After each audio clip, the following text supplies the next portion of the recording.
Hi, this is room 112. It's day 14. We're here. We're going to continue to be here, and everything's okay. You might notice, hey, this isn't your house. I don't see the flag or not the flag or all the sun shines in the window. And this is a special edition of room 112 where I'm going to go back to my folks' house where I grew up and do a little tour. But I just wanted to let you know we're here. We're going to continue to be here, and everything's okay.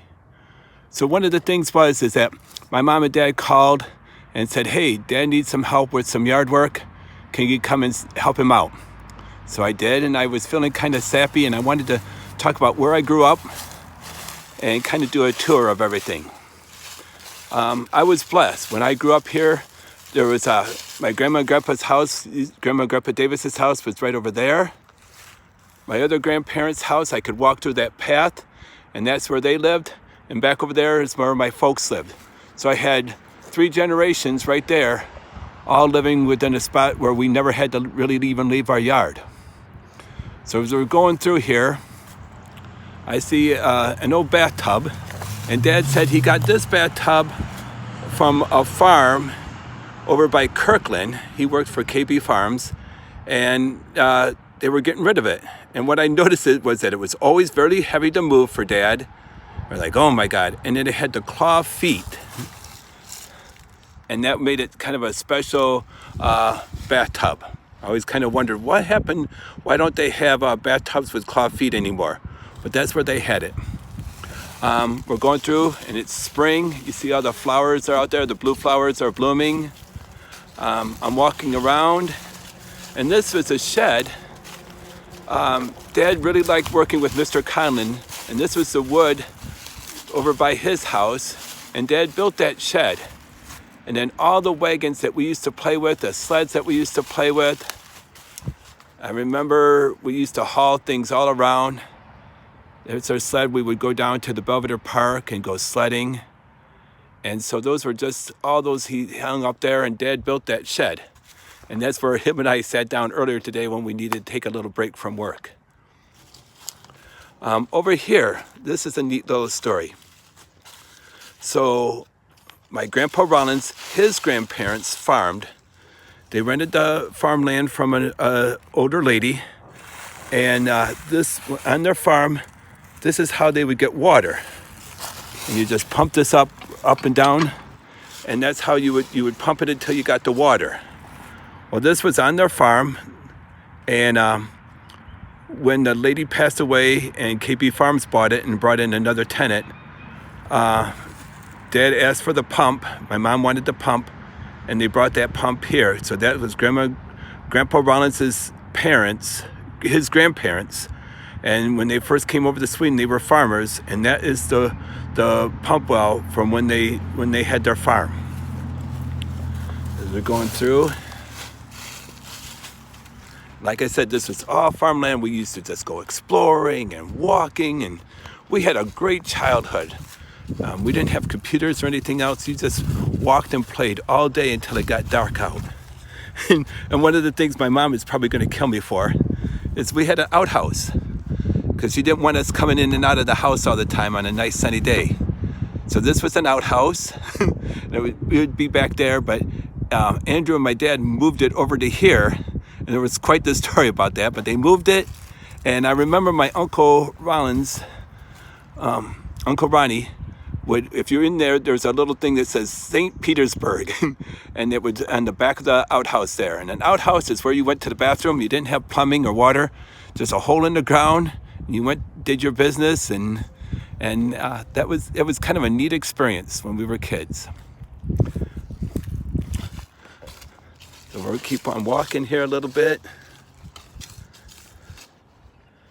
and you hear the birds going, and here Mom and Dad's butterfly garden. Rachel and I got that for the butterflies. They planted some plants. You'll see them later. The milkweed in the spring coming up. And the butterflies would come here, and they would see just a bunch of butterflies last year. And that was kind of cool. And in the back here, so when Andrew was like in high school, him and Jeremy Denny, Dad got a bunch of rocks from a farm, and they just dumped the rocks, and Andrew built up that berm, and there's another one out in the front yard.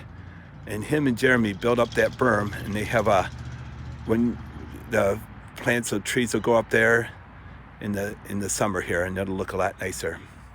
Over here, you'll see is a water tank, and this is for the cows. This would be on the silo, and they would just have all the water for the cows and everything to drink. And Dad built that, and unfortunately he got it from the farm. They asked for it, and he said sure. And see, inside it would be all the water, and he didn't number the boards, and he built that all, just had to piece all the boards together, and it's kind of a neat thing. And right over there would have been the corn silo. And I remember a corn silo when there was an apple tree like right over there. And the apples you really couldn't eat. And we used to try to peg like a little pipe. And I would just try to throw the apples, the little baby apples, against the pipe and try to hit it. But there was a corn crib right over there. And in the back here, there used to be, we had cows in our backyard. Mr. Cross had cows. There would be a big cornfield, and you could hear the cows mooing, and Mom would always kill that rooster because it start waking you up about 5 o'clock at night. I'm sorry, 5 o'clock in the morning. She would hear the rooster, but you could have cows right in the backyard where you see that, and all those trees. Miss Diane says, Mr. Mike, you're killing all these math worksheets and making trees. I remember when I was in 3rd grade. And I planted all those evergreen trees. They were just like little branches. You could get evergreen trees from school, just a little stick. And Dad and I planted them all one evening. And they're still alive and growing. And we'll see some more back here, down here a little bit. We're coming here to their pond. So we would sit out here recently, and you can hear the bubbling water. It was always relaxing. You sit here with Mom and Dad, and you listen to the water bubbling, and you see all this will be filled up with plants and everything. And there's Dad got a Buddha when he was up into Alaska, and they weren't going to let him take it onto the plane, and they ran and like, oh, so later on this year when it gets a little bit nicer and you see everything, you'll see the Buddha that made an appearance from Alaska. But here's the koi there. They're getting more active, and we can't feed them until it gets to be about 55, 60 on a consistent basis. And they're coming in the next couple weeks to clean out the garden here. You'll see a big rock. Andrew went to school at McKendree University, and we went down there one time, and Dad got a big rock from them. It's this one and that rock over there. Well, let's go take a look at that rock. And we hauled that back up from Lebanon, Illinois, and put it here in the garden. We always kind of liked it. Well, my body's in the way because it had sparkles in there. And it's been a while since he graduated from college, but that was a big rock, and it was heavy. Hang on, we'll keep on going. And I remember we would mow, and it would take us a long time to mow. And when my mom and dad, well, we'll talk about that here in a second. Hang on. So we're going. Hang on. Right here. And this is an orchid tree. And Andrew planted that when he was in 8th grade. Dad got it for Mom to celebrate her recovery from cancer. And Mom always liked the yellow orchids. Oh no, I'm sorry. It's a magnolia tree, a yellow magnolia tree. I'm sorry, yellow magnolia tree. Mom always wanted one. Dad got her for her, and Andrew and Dad put in that tree. So that was a magnolia tree, I'm sorry. So one of the things now they're talking about with COVID, right here is like a wild tobacco tree. And Mom got that. And technically, I think you can. It's like tobacco. And Mom just thought that was an interesting tree.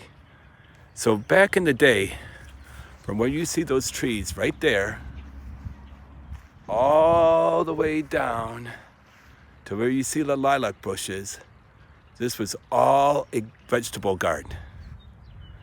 So there was tomatoes, peppers, zucchini, onions, every kind of plant that you can imagine was all right here. And I remember they had tomatoes, and Mom would can the tomatoes. My Grandpa Davis would, pick up some tomatoes, and she would can them even when it was hot. We didn't have air conditioning, or else they would sell them for $1, and that included the nice wicker basket in it. But it was a huge garden. I remember in the fall then, my Grandma Davis would ride a banana split bike with the banana seat, and we'd ride in the garden. That was all garden. There's some more of those pine trees. I planted all those trees when we were kids. And then I remember in the spring, just the lilac bushes coming out, and the smell of the lilacs would just be amazing. And those two buildings weren't there, but this is where I would play baseball and just try to hit the ball, and sometimes it would land over to Mr. Hansen's house on the rooftop. But we would, my friend Paul and I would play baseball with just like a wiffle ball or a tennis ball or a sock wrapped up with electrical tape, and we would play baseball right here in the yard, or play football or any kind of sport, soccer, everything. So that's what we did over there.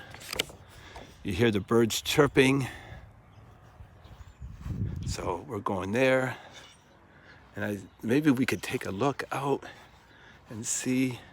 Well, they're not very active now, but back over there is the bird feeder, and some morning I'll come in for a special show, and we'll see the Cardinals and the Blue Jays and the Orioles, and we'll see all them at the bird feeder. But just wanted to give you just a sense of where we grew up, kind of a little history of everything there. We were just blessed. Right there, if you see that brown house, I don't know, but that would have been Grandma and Grandpa Rollins' house, and they didn't have a fence there, and we could just walk the path and go right over there. The one thing I always freaked out is I remember right around there, right around with those trees, I remember seeing a pile of snakes just slithering and all in a huddle in the spring, and I'm like, eee. But that backyard over there used to be all of this, right where they had the grass and everything was a big alfalfa field, and there would always be a ton of snakes because it was alfalfa. So then they planted it in and made it into a vegetable garden here. Back over there was a cornfield. Kind of just a neat, we just grew up and we were outside all the time. You notice now that the grass is starting to turn green. The birds are chirping. It's kind of a neat thing.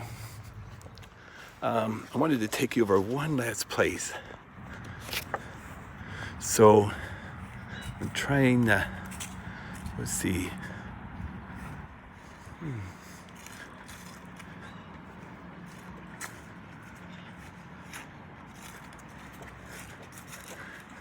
See where the smoke is? Mr. Burton would always burn his garbage.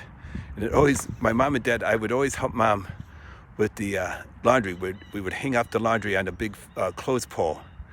And it never seemed to fail that she said that she would put the laundry out, and Mr. Burton would start to burn stuff, and it smelled like garbage, and all the clothes would be ruined. She would have to rewash them again because they smelled like garbage. So you see here, pipes. We have a garden, upper garden, and that'll be looking good here in a little bit. I wanted to leave the last story real quick, and it always breaks me up.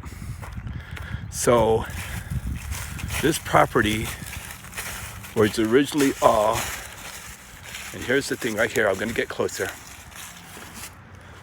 George W. Sweatman, and that was Grandma Davis's relatives. Her grandparents. They had this property. Notice that the horseshoe is up. Dad always taught me they always want the horseshoe up so the luck doesn't run out. But they put this little marker here to remember him that this was his property and he had this here and he founded it here.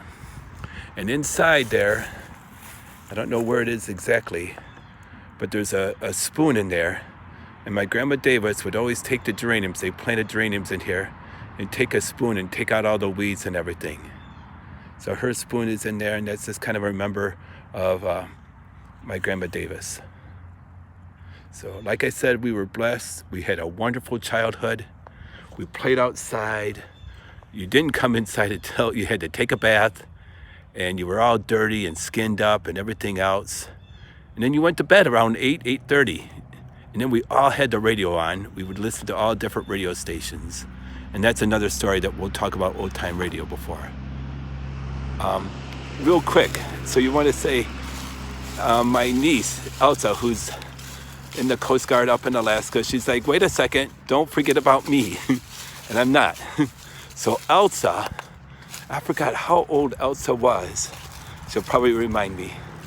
But Elsa planted all those trees right in the background. And I think Elsa was maybe 5th grade, 6th grade, and she planted all those trees. So kind of that tradition continues of all planting trees. So that's kind of neat. We've lost a few trees, but still a lot of trees growing up, a lot of nature that you could just hear. Dad would always get mad at one of these outbuildings because the woodchucks would pile underneath there. He had a big battle with the woodchucks, and he finally just let them, like, okay, he can live there. So that's kind of that story.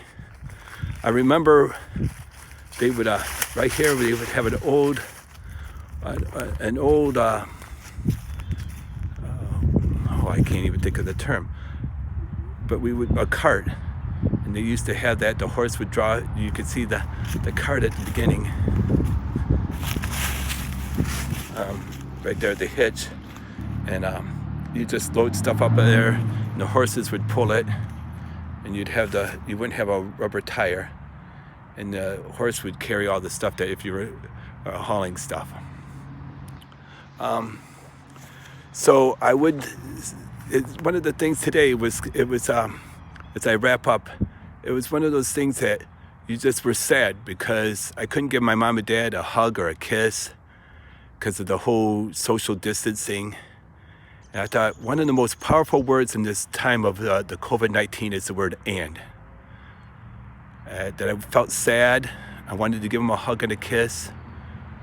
And I do feel appreciative of all the hard workers, the people at the UPS, the people at banks, the people who are doctors, the people who are nurses, the people who work at a gas station, the people who are still working Amazon, the mail service, the people who are still working today and putting their lives on the line for us to get basic needs and services. And I feel appreciative. And I miss my old friends at school.